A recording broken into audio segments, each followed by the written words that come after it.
Protect and serve the public. Tonight, we're learning more about how some police officers and sheriff's deputies in southeastern North Carolina are paid to do that job. Pay records of law enforcement officers are public information in North Carolina, but obtaining those records from governments can be difficult. We requested that information as part of a national initiative called Sunshine Week.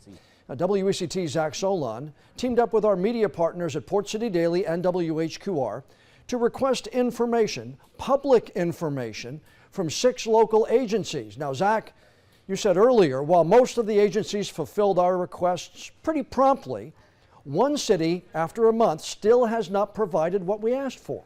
That's right, John. The Wilmington City Clerk's Office handles records requests for the Wilmington Police Department.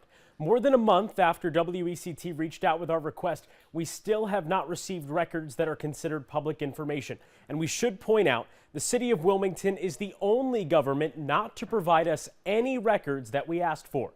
The request went out to the sheriff's offices in New Hanover, Brunswick, and Pender counties, and the police departments in Wilmington, Leland, and Burgaw. We wanted to know how much staff received in pay between the beginning of 2020 and when we filed our requests on February 13th. We also requested a data set of all gang-related incidents and found that not every agency keeps track of that information.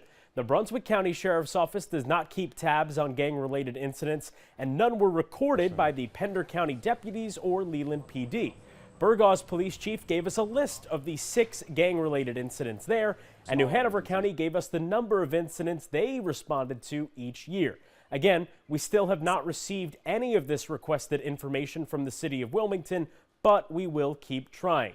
One trend that we did notice is an increase in the amount of overtime pay towns and counties paid out to police officers and sheriff's deputies employees in recent years. You can read more about that inside this story on your news app. Zach Solon, WECT News.